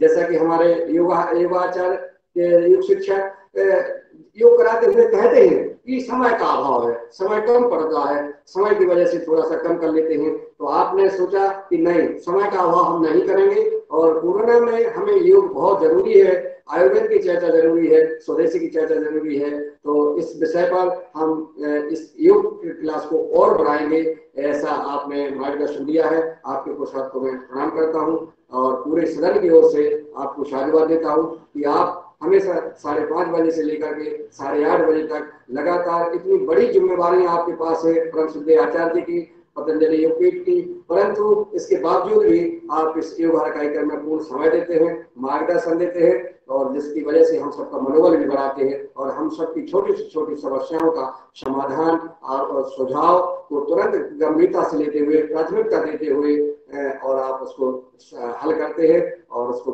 उस पर अमल करते हैं। ऐसे मैं आप अपने इस विशाल हृदय के लिए मैं पुनः प्रणाम करता हूँ। और मैं जो हमारे योगाहार कार्यक्रम में प्रतिदिन जब से योगाहार कार्यक्रम शुरू हुआ है तब से लेकर आज तक हमेशा सहभागी, सहयोगी, योग शिक्षक, चीफ गेस्ट और उसमें किसानों का मार्गदर्शन, आपस में संवाद करने में हमेशा तत्पर रहते हैं और पूरे समय जुड़े रहते हैं। मैं उनका नाम लेना चाहूंगा कि उनका मार्गदर्शन रहा है। इसके बाद हम चाहेंगे कि उनका जिन भाई बहनों का जो सुझाव हो इस देने के बाद कार्यक्रम में वो अवश्य देने का काम करें। और हमारे साथ आज हम जब 600 दिन पूर्ण कर चुके हैं तो हमारे बीच में रंजना जी है महाराष्ट्र से, जो लगातार योग शिक्षक और चीफ गेस्ट का इंतजाम करती हैं, चिंता करती है, संवाद करती हैं और लिंक बना करके शेयर करती है। राष्ट्रीय कुशवाहा जी जबलपुर मध्य प्रदेश से, वो लगातार रोज जो है इस योगा कार्यक्रम में जुड़ती हैं। और भगवान दास कुशवाहा जी जो पतंजलि किसान सेवा समिति के जिला प्रभारी हैं, वो हम सबकी चिंता करते हैं और टिप्स देते हैं और विभिन्न बीमारियों का इलाज भी बताते हैं। आदरणीय भुवनेश्वर राय जी किसानों की समस्याओं का समाधान बताते हैं। आदरणीय बिंदेश्वर तिवारी जी बिहार से हैं, वो हमेशा अपना अनुभव शेयर करते हैं क्योंकि प्राकृतिक जैविक खेती कर रहे हैं। और हमारे बने सिंह आर जी जो आगर मालवा जिले से हैं, जिन्होंने लगभग 40-50 किसानों का पीजीएस कराया और लगातार सुझाव देते रहते हैं, किसानों के बीच में जाते हैं और इस कार्यक्रम में लगातार जुड़े रहते हैं। दिनेश जी सेमवाल की अगर बात करें हम तो दिनेश जी सेमवाल जी का समर्पण और उनकी भाषा, जैसा सभी योगाहार कार्यक्रम के सदस्य बताते हैं, मां सरस्वती जी की कृपा है, हमेशा उनकी सोच इस कार्यक्रम को आगे बढ़ा रही है। और डॉक्टर किशोर दुबे जी की बात ही क्या करना है, वो युवाओं जैसा जोश है, हमेशा आदरणीय पवन सर जी और हम सब के साथ बीच में रह करके इस योगाहार कार्यक्रम में महत्वपूर्ण से महत्वपूर्ण सुझाव दे रहे हैं और हम सबको मार्गदर्शन दे रहे हैं। आदरणीय गजानन बाजर जी महाराष्ट्र से हैं, अपने अनुभव बताते हैं, इन्होंने एफपीओ बनाया है। और आदरणीय कृष्ण कुमार जी जिला प्रभारी हैं झारखंड से, वो भी हम सबको मार्गदर्शन देते हैं, अपनी बात रखते हैं और सहभागी बने रहते हैं। आदरणीय कुलदीप पुनियाल जी ने मार्केट कैसे किया जाए, ये हमारे 10 कदम और इस पर उत्तराखंड के किसानों का अनुभव और अपना अनुभव इस युवा कार्यक्रम में दिया है और देते रहते हैं और हमेशा इस कार्यक्रम में जुड़े रहते हैं। आदरणीय नीलकंठ सावले जी महाराष्ट्र से हैं और बहुत ही ऊर्जावान हमारे भाई, सरलता के साथ, मधुरता के साथ इस कार्यक्रम में अपना सहयोग करते रहते हैं। आदरणीय ओमकार नाथ जी बिहार से हमेशा जो है अपना मार्गदर्शन और सुझाव, झारखंड से है ओमकार नाथ जी और ये जो है पलामू झारखंड से है, हमेशा सहयोग करते रहते हैं, जिनकी वजह से ये कार्यक्रम सब चल रहा है। आदरणीय प्रभा बहन जी ऋषिकेश से है और इस कार्यक्रम में कई बहनों को उन्होंने योग शिक्षक और चीफ गेस्ट के रूप में दिया है और जुड़ी रहती हैं। प्रणाली बहन जी मराठी अपने विचारधारा से और उन्होंने पत्थरों पर जब खेती कर दी है और उनकी लेखनी बहुत सुंदर है, उनके विचार अच्छे हैं और लगातार परिश्रम करती हैं। पुण्यकाम समाज जी बिहार से हमेशा चिंता करते हैं और इस कार्यक्रम में जुड़े हैं और जिनकी वजह से, जिनके सहयोग से यह कार्यक्रम चल रहा है। रघुवीर सिंह रावत जी हमेशा किसानों को मार्गदर्शन दे रहे हैं, प्राकृतिक जैविक खेती में आने वाली व्याधियों को का समाधान करते हैं। और आदरणीय रजत चौधरी जी प्रतिदिन इस कार्यक्रम में जुड़ करके हम इस कार्यक्रम में सहभागी बने हुए हैं। आदरणीय राकेश झा जी इस कार्यक्रम में जुड़े हैं और लगातार जुड़ते हैं और अपना सुझाव और मार्गदर्शन देते हैं। आदरणीय रवि आदित्य जी की बात सब कोई जानता है कि इन्होंने सफल किसानों की कहानियां गूगल से, रिसर्च से, यूट्यूब से ला करके हम सबको दी हैं और सुनाई हैं, जिससे हम सबको प्रेरणा मिली है और हम सबको मन हुआ है कि क्यों ना हम ऐसा लाभ वाला धंधा, लाभ वाला काम हम कर सकें, किस प्रकार से खेती की जाती है और सफल किसानों को जोड़ा। और आदरणीय शैलेश यादव जी जो सिवनी मालवा मध्य प्रदेश से हैं, लगातार हम सबके साथ जुड़ करके सहयोग कर रहे हैं और उन्होंने अभी सिवनी मालवा में 2 दिवसीय शासकीय कुसुम स्नातकोत्तर महाविद्यालय में किसानों की संगोष्ठी का कार्यक्रम करवाया। आपके पुरस्कार को नमन करता हूँ। आदरणीय सैयद वर्मा जी की बात सब कोई जानता है कि आपका विचार और भाव कितना सुंदर है और आप तो हमेशा सपत्नी आदरणीय कंचन वर्मा जी और सैयद वर्मा जी और पूरा परिवार किसानी के लिए समर्पित है। हमेशा कभी भी किसी को प्रशिक्षण देना है, कुछ भी करना है, हर चीज के लिए आप समर्पित, किसी भी प्रकार से तन मन और धन से समर्पित रहते हैं। ऐसे पुरुषार्थ को मैं नमन करता हूँ। डॉक्टर विनोद भट्ट जी अपने आप को एक पहचान है, अपने आप को जहां जाए वहां इनकी चर्चा होती है और अपने सरल स्वभाव और सात्विकता के साथ आप इस कार्यक्रम में अपना मार्गदर्शन दे रहे हैं। आप वरिष्ठ वैज्ञानिक हैं और आपके पुरुषार्थ को नमन करता हूँ। योगा रिकॉर्डिंग से रोज हमारे रिकॉर्डिंग का सहयोग हमें जो मिल रहा है, जो हम सोशल मीडिया पर दे रहे हैं, ऐसे भाई बहन को सादर प्रणाम करता हूँ। आदरणीय मुकेश मालवीय जी जो रोज सुबह उठ करके और एक क्लास, एक शिक्षक और चीफ गेस्ट का जो है विचार करते हैं, जोड़ते हैं और विदेशों से भी आपने योग शिक्षक और चीफ गेस्ट जोड़े हैं। आदरणीय मुकेश मालवीय जी का मैं धन्यवाद करता हूँ। रमेश चंद्र मेहरा जी जिन्होंने पूरे नर्मदापुरम को किसानों को, कहीं भी किसानों को प्रशिक्षण हो, जोड़ते हैं, लाते हैं और हमेशा तत्पर रहते हैं। ऐसे प्रोत्साहक भाई बहन इस योगा कार्यक्रम में जुड़े हैं, जिनका हमने नाम लिया है, ये शुरू से लेकर अभी तक जुड़े हुए हैं। बाकी हमारे अन्य भाई बहन भी इस कार्यक्रम में जुड़ रहे हैं और जुड़े हैं, उनको भी मैं सादर प्रणाम करता हूं और मैं आमंत्रित करता हूं हमारे भाई बहन जिन्होंने हाथ उठाया है, मैं उनको आमंत्रित करूंगा और इसके बाद मैं आमंत्रित करूंगा अन्य हमारे वक्ताओं को जो अपनी बात कह सकते हैं, क्योंकि अभी हमें समय है, क्योंकि आदरणीय पवन जी ने खुला मंच रखा है आधा घंटे का।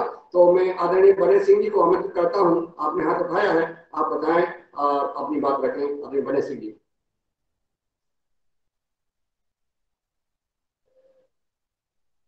आदरणीय नमस्कार नमस्कार नमस्कार, मैं बने सिंह आर्य, मध्य प्रदेश जिला आगरमालवा से।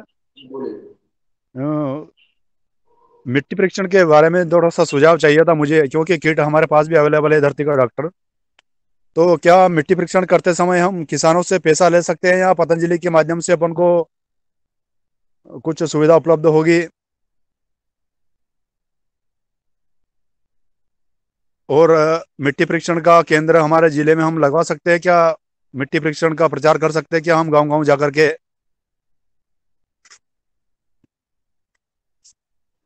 मिट्टी परीक्षण का आप करा सकते हैं और इनके जो किट मिट्टी परीक्षण की दी गई है, इसीलिए दी गई है कि आप किसान से जो एक निर्धारित फीस होती है वो ले सकते हैं और सभी किसानों का मिट्टी परीक्षण कर सकते हैं। क्योंकि और आप इसके बाद भी आप चर्चा कर सकते हैं, जहां आपको मिट्टी परीक्षण करना है, जिन किसानों को करना है उनका एक सूची बना लें, उनके खेत पर जाकर के और आप मिट्टी परीक्षण कर सकते हैं, आप स्वतंत्र हैं।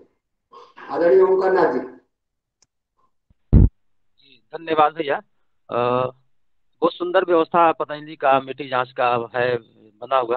तो हम जानना चाह रहे हैं कि कहाँ तक इसका विस्तार है और किन किन स्टेट में ये काम हो रहा है और क्या हम झारखंड में इसका कैसे लाभ ले सकते हैं, इसके बारे में थोड़ा सा बताएं।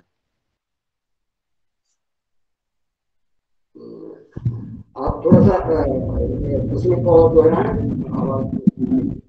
मेरा कहना है कि पतंजलि का जो अभी जो प्रेजेंटेशन हुआ मिट्टी जांच का, बहुत सुंदर व्यवस्था बना हुआ है और ये बहुत अच्छा। और ये कहाँ तक इसका विस्तार है? क्या झारखंड में इसका लाभ मिल सकता है क्या? हमारे पास आपको जिनको सदन में उपस्थित आदरणीय पवन सर जी को सादर आमंत्रित है, वो आपके सवाल का जवाब देने का करेंगे। ये ओंकार नाथ जी का प्रश्न जो है बहुत अच्छा है, क्योंकि उनको लगता है इसमें दो तरह की चीजें हैं। जो हमने मिट्टी का धरती का डॉक्टर का जो किट का विस्तार है, वो तो जैसा बताया हमारे अपूर्वा ने, इन्होंने नेपाल में भी जाकर के किया है, अन्य देशों में भी इसका ये किट गया है देखने के लिए, परीक्षण करने के लिए। तो यह तो सर्व जगह उपलब्ध है, आपको कहीं किसी को भी जरूरत पड़े वो हम इसको उपलब्ध करा सकते हैं, कोरियर से भी ये उपलब्ध हो सकता है, क्योंकि एक छोटा सा किट है।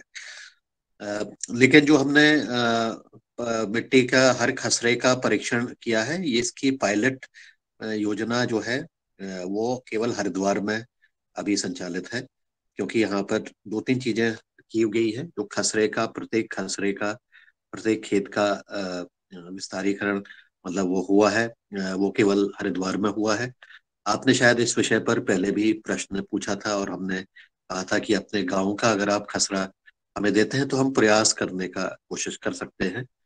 मतलब गांव का नक्शा अगर आप देते हैं और उसके खसरे के बारे में जानकारी देते हैं, तो उसको ये भी गांव के स्तर पर भी इसमें प्रयास किया जा सकता है, जहाँ पर हम उसको डिजिटाइज करते हैं, जहाँ उसको हम डिजिटल तरीके से उपलब्ध करा सकते हैं। तो ये दोनों चीजें जरा सी भिन्न है।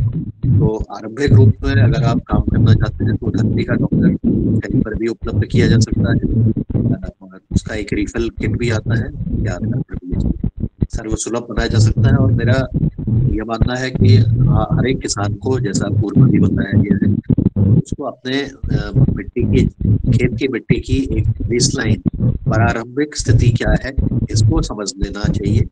और जब वो जैविक खेती करता है तो 1 साल बाद, 2 साल बाद, 3 साल बाद जब भी फिर से अगर वो जांच कराए, तो उसको पता होना चाहिए कि पहले मेरा ऑर्गेनिक कार्बन इतना था, अब मैंने जैविक प्राकृतिक खेती करके मेरा इतना प्रोग्रेस हो गई है, मेरी प्रोग्रेस अब आगे की तरफ बढ़ी है, ये नहीं हुई है। उससे अपना स्वयं का मूल्यांकन करने के लिए आप जांच जरूर कराइए। जैसे हम स्वास्थ्य की जांच कराते हैं, वैसे हम अपनी धरती की स्वास्थ्य की जांच करने के लिए यह किट उपयोगी है, और उससे आप इसका लाभ ले सकते हैं। आशा है कि आपके प्रश्न का समुचित उत्तर आपको मिल गया। जी धन्यवाद सर। एक ऑर्डर करने का सर लिंक क्या है सर, कहाँ से ऑर्डर हो सकता है सर ऑनलाइन में?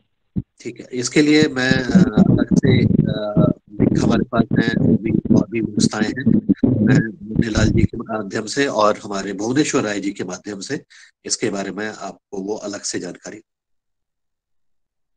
जी सर, धन्यवाद सर। धन्यवाद आदरणीय पवन सर जी। आपने ओंकार नाथ जी के जो उनकी विचार था, आपने सरलता के साथ और पूर्णता के साथ आपने उनका समाधान किया। और ओंकार नाथ जी, आपको धन्यवाद कि आपके मन में जो है सॉइल टेस्टिंग करने का जो आ रहा है किसानों के हित के लिए, बहुत अच्छा है। मैं आदरणीय रमेश चंद्र मेहरा जी को सादर आमंत्रित करता हूँ मध्य प्रदेश से, वो आए और अपनी बात रखें। जी ओम, सदन को नमन। आज मृदा परीक्षण पर बहुत अच्छी जानकारी मिली, और धरती के डॉक्टर के माध्यम से हम अपनी मिट्टी का जांच कर सकते हैं। ये तो मिट्टी की भौतिक संरचना की बात हुई। हम अभी जब जबलपुर में प्रशिक्षण ले रहे थे, तब गुरुजी बेल जी ने ये बताया था कि मिट्टी सकारात्मक भी होती है और नकारात्मक भी होती है, और उसको उन्होंने सिद्ध करके भी वहां बताया था कि किस तरह से मिट्टी नकारात्मक होती है तो जो हमारा बल है वो कम हो जाता है। इसी तरह से वो परीक्षण करते हैं माला से, कि यदि मिट्टी जो है सकारात्मक है तो माला घूमने लगती है, और नकारात्मक है तो माला नहीं घूमती है। तो इस पर भी अभी भौतिक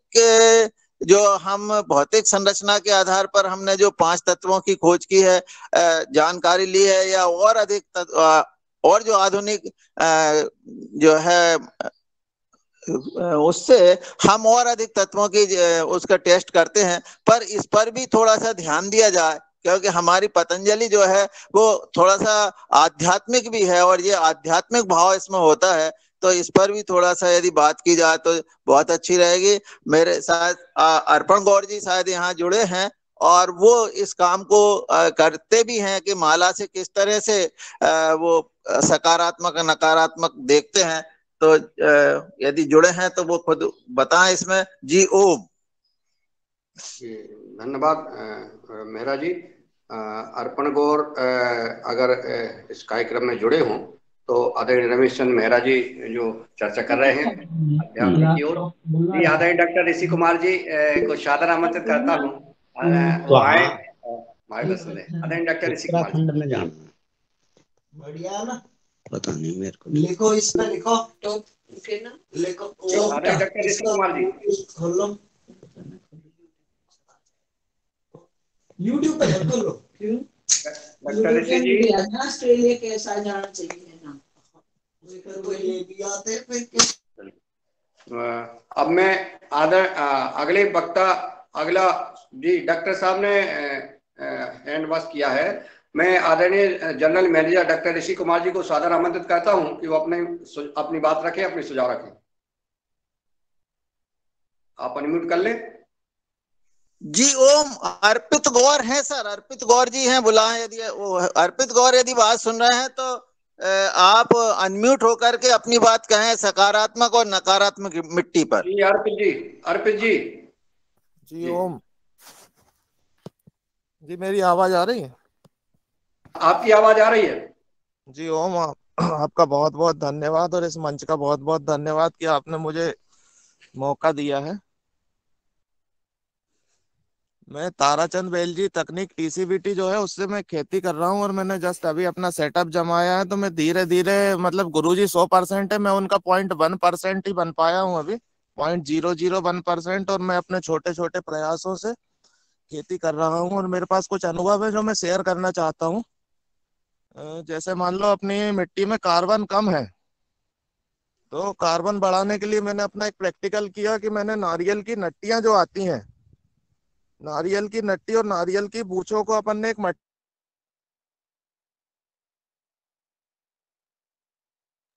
आपकी आवाज नहीं आ रही। 24 घंटे बोले नहीं, 24 घंटे बाद जो उसकी राख निकली, उस राख का महीन पाउडर बना के यदि हम अपने खेत में 4-5 किलो एकड़ देते हैं तो इंस्टेंट रसायन के पास भी विकल्प नहीं है और जैविक के पास भी विकल्प नहीं है कि आपकी जमीन का कार्बन बढ़ा दे। मगर ये आपने यदि 4 किलो एकड़ अपनी मिट्टी में दे दिया तो इंस्टेंट कार्बन बढ़ जाएगा। पौधा के पास जो सूक्ष्म पोषक तत्व पड़े हैं अवेलेबल फॉर्म में, मगर पौधा उनको उठा नहीं पा रहा है, वो उनको अपटेक कर लेगा और ग्रोथ आपको बहुत अच्छी दिख जाएगी। ऐसे ही मिट्टी की नेगेटिविटी और पॉजिटिविटी चेक करने का मेरे को थोड़ा सा आइडिया है, तो मैं चेक करता हूँ। यदि कोई मुझे फोटो भेजे तो मैं फोटो भी एक ऊर्जा का बंच है, उस फोटो के माध्यम से मैं ये बता सकता हूँ कि ये मतलब जिस चीज की फोटो भेजी है नेगेटिव एनर्जी जनरेट कर रहा है या पॉजिटिव एनर्जी जनरेट कर रहा है। ऐसे ही कुछ अनुभव है मेरे जो पर्सनली मैं शेयर कर दूंगा किसी को भी। बहुत बहुत धन्यवाद इस मंच का कि मेरे को मौका दिया है। धन्यवाद आदरणीय अर्पित जी। आप जो है इस योगा कार्यक्रम में हम मार्गदर्शन लेंगे आपका एक दिन रमेश चंद्र मेहरा जी से बात करके, और आप इस कार्यक्रम में रोज जुड़िएगा 5:30 बजे से, और इसमें आपस में किसान चर्चा करेंगे। ये महत्वपूर्ण बात है और हम चर्चा करेंगे। आदरणीय डॉक्टर किशोर दुबे जी को मैं सादर आमंत्रित करता हूं कि वो आए और अपना मार्गदर्शन सदन में प्रस्तुत करें। धन्यवाद सर, धन्यवाद मुंडाल जी। नहीं, मैंने तो हाथ इसलिए खड़ा किया था कि अभी भाई साहब ने जो बताया कि मिट्टी की नेगेटिव एनर्जी और पॉजिटिव एनर्जी वो हम बता सकते हैं। हम जानना चाहते हैं सभी के लिए और फार्मर्स के लिए भी कि भाई इसका परिणाम क्या होता है। वो नेगेटिव एनर्जी है तो क्या परिणाम होता है और पॉजिटिव एनर्जी है तो क्या परिणाम होता है, वो हम जानना चाहते हैं। धन्यवाद जी। मैं इनका जवाब देना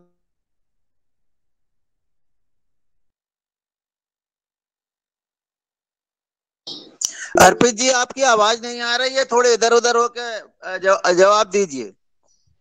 अब आ रही है कि नहीं सर?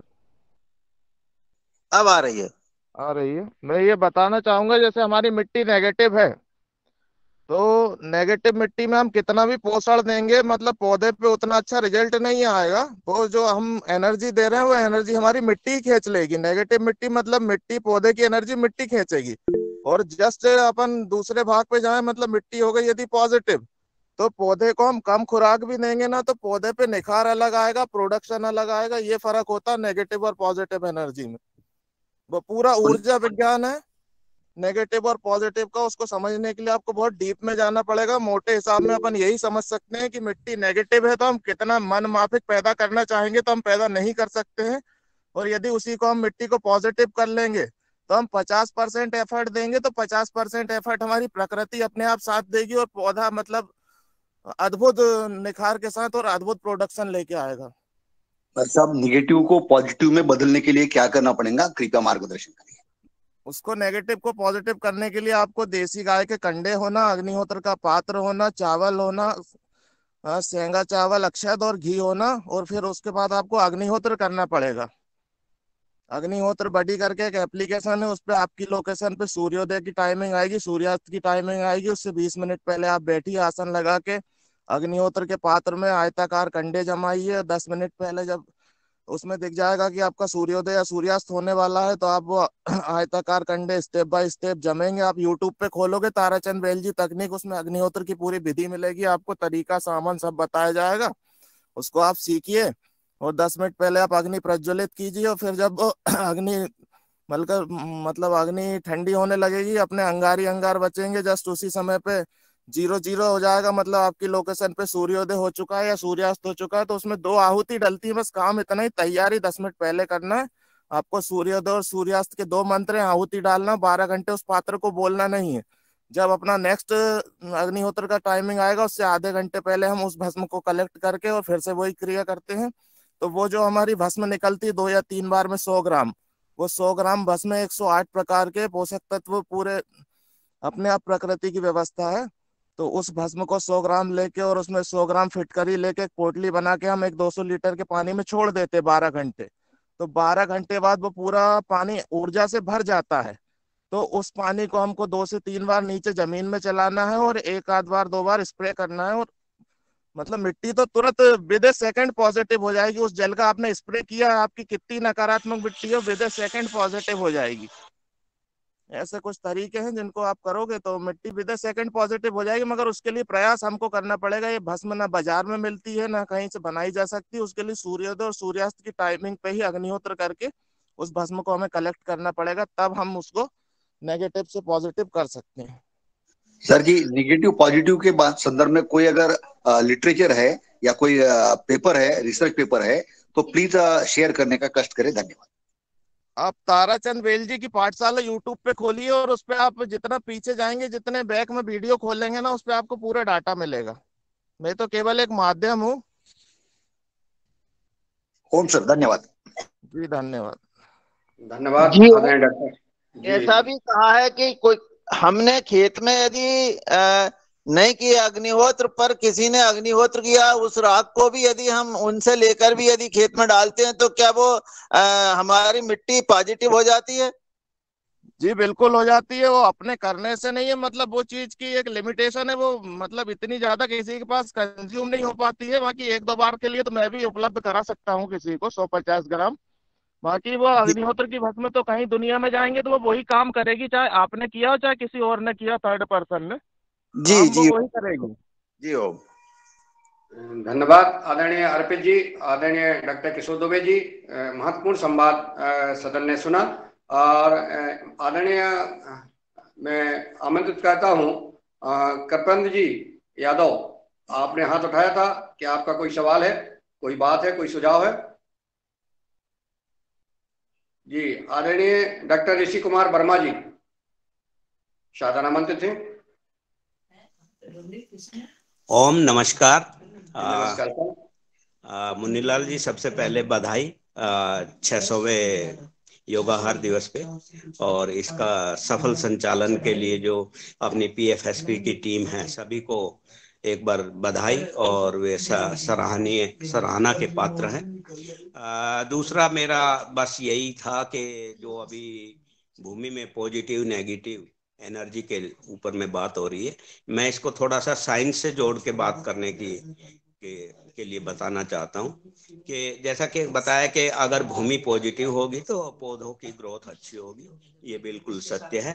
और अगर आप देखें कार्बन, जो अभी तक हम ज्यादातर बातचीत करते हैं कि ऑर्गेनिक कार्बन भूमि में जितनी ज्यादा होगी वो उतना ही ज्यादा मृदा के अंदर बेनिफिशियल जीवाणुओं की जनसंख्या बढ़ाने में कार्य करता है। और अगर आप देखें कार्बन में जो है पॉजिटिव 4 वैलेंसी होती है, जिससे कि आप दुनिया में सबसे ज्यादा अगर जो मतलब पदार्थ बनते हैं वो कार्बन से बनते हैं। उसका कारण भी यही है कि उसकी जो 4 पॉजिटिव वैलेंसी है वो ज्यादा से ज्यादा चीजों के साथ रिएक्ट करके कार्बन बनते हैं। और इसीलिए जो नेचुरल खेती कह लीजिए, ऑर्गेनिक खेती कह लीजिए, उसका मूल मंत्र भूमि के अंदर ऑर्गेनिक कार्बन बढ़ाने का है। ऑर्गेनिक कार्बन बढ़ती है तो स्वतः ही भूमि पॉजिटिव हो जाती है, और जब पॉजिटिव होगी तो पौधे के लिए सारे तत्व जो पौधे की ग्रोथ के लिए आवश्यक हैं वो स्वतः मिलने शुरू हो जाते हैं। मेरी तरफ से इतना ही ऐड करना चाहता हूं, और पुनः सबको 600वें योगाहार दिवस के लिए बधाई। धन्यवाद। धन्यवाद आदरणीय डॉक्टर साहब। आपके निर्देशन में दिव्युग मंदिर ट्रस्ट के द्वारा जैविक प्रमाणीकरण का जो कार्यक्रम चल रहा है उससे किसान लाभान्वित हो रहे हैं और प्रमाणीकरण के लिए लगन से काम कर रहे हैं। हमारे पीजीएस के ग्रुप लीडर भी जुड़े हुए हैं, किसान भी जुड़े हुए हैं। आदरणीय शैलेश यादव जी जो हमारे ग्रुप के लीडर भी हैं और किसान भी हैं, वो संवाद करना चाहते हैं। आदरणीय शैलेश यादव जी।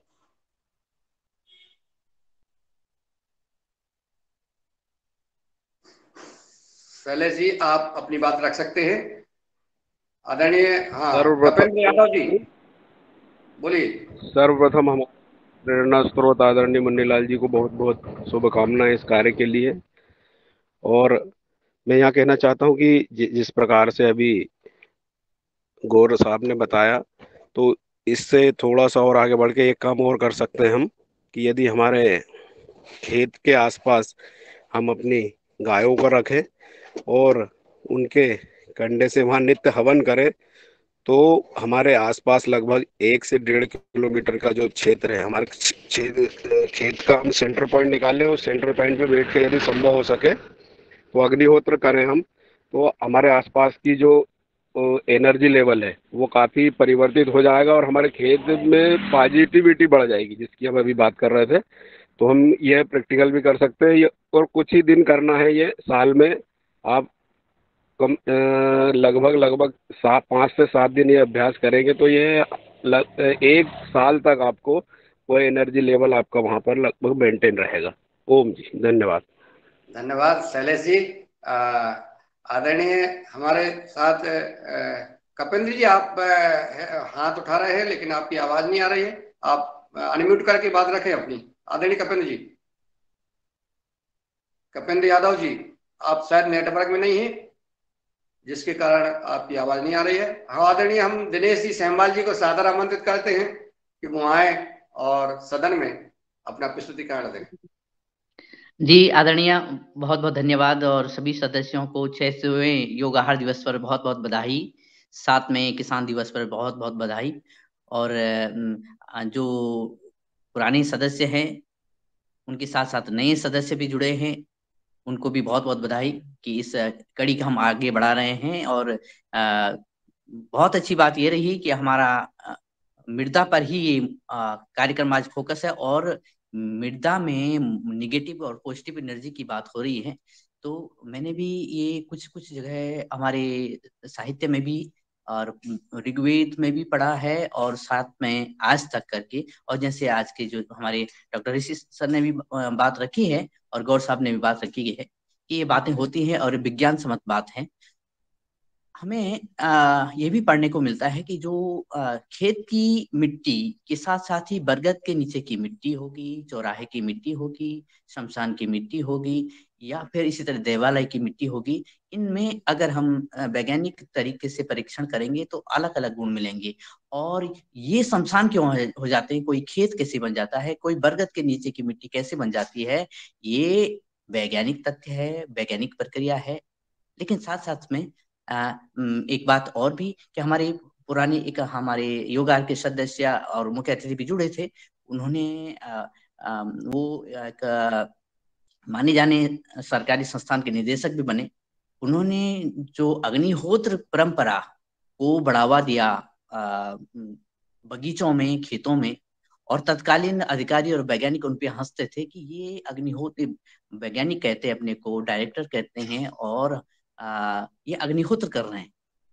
मतलब जो पश्चिमी ज्ञान से ओतप्रोत और कहें कि अंधकार से की धुन में जो चल रहे लोग, वो हमारे वैज्ञानिकता को पिछाड़ देने की युक्ति सोचते हैं, लेकिन ऐसा नहीं है। डॉक्टर आर के पाठक ने ये सिद्ध करके दिखाया कि अलग अलग क्षेत्र में अगर अग्निहोत्र करें तो वहाँ की मिट्टी बड़ी ही सकारात्मक हो जाती है, पर्यावरण सकारात्मक हो जाता है, फलत अच्छी होती है। और साथ ही कुछ बातें ये भी आई हैं कि अगर हम अपने गायों को, जिन खेतों में फसल का उत्पादन अच्छा नहीं होता है, वहां अगर गायों को छोड़ देते हैं तो वहां का उत्पादन अच्छा हो जाता है। गाय के गोबर से, गौमूत्र से और गाय के परिवेश से ही वातावरण सकारात्मक हो जाता है। तो कई तरह की, कई विधा की मिट्टी, कई विधा के क्षेत्र और कई कारक होते हैं, और निश्चित ही